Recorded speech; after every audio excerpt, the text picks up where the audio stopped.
And do you have any sense of how the party have done in this election, despite the setbacks with the weather? Well, I think the media once again called it wrong. I mean, the media were talking about it being a flat election.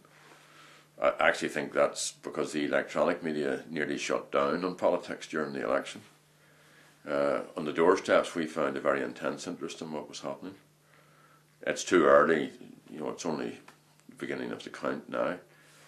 But on the tallies that we were able to do last night, right across the 6 counties, the Sinn Féin vote has come out. And that's true of every single area. And it's now a matter, I suppose, of seeing how our opponents fared and how the vote management works out to see how all of that translates into seats. Okay. And you're just about to head down to the count. How do you normally find being in the King's Hall or other count centres in the north? I know Pat already described it as being like a rumour factory. What is your opinion on it? Well, some people love it. They love all the taking up tallies, trying to predict the votes. And some are very good at it. I'm not that good at it. I've very rarely spent an entire day at a count. Excellent. What do you, in your opinion, is the follow-on from these elections in terms of power sharing? Do you think Ian Paisley is prepared to share power? Well, to be honest, I don't know. I hope so. There's a sectarian element in the DUP which is very ingrained, and in the course of the election campaign, some of their main spokespersons have said very negative and provocative things, which you're never quite sure if it's electioneering to get their own vote on board or whether it is this sectarian element just raising its head again. But he has a choice to make.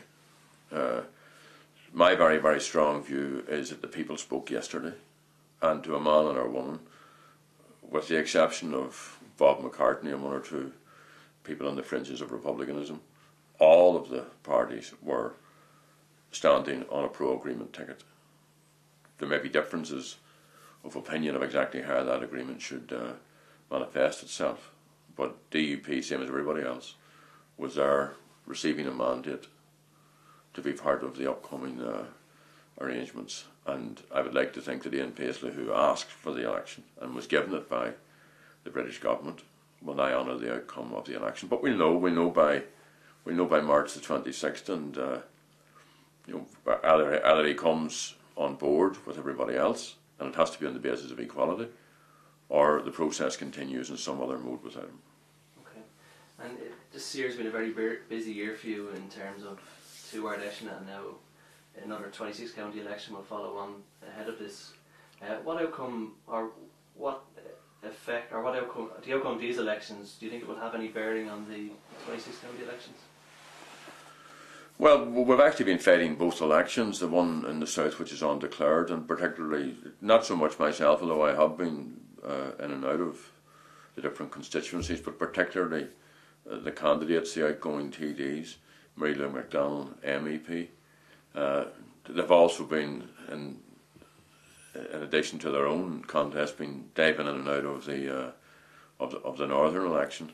So we fight as an All-Ireland party, and clearly a good election result here will roll over into the south. I leave the count tomorrow to go to the official launch of our Dublin campaign. That's at 7:30 in the Royal Dublin Hotel on O'Connell Street on Friday evening. So anybody picking up this interview is very, very welcome to go there. And when the Taoiseach eventually calls the election, then again we'll fight it as an All-Ireland party. And I would like to think that on top of all the good work being done at a local level, on top of our record across a range of issues, very talented team of candidates, common sense policies to put the health services right, to deal with the housing crisis and the lack of childcare facilities and the debacle in transport and the big scandal that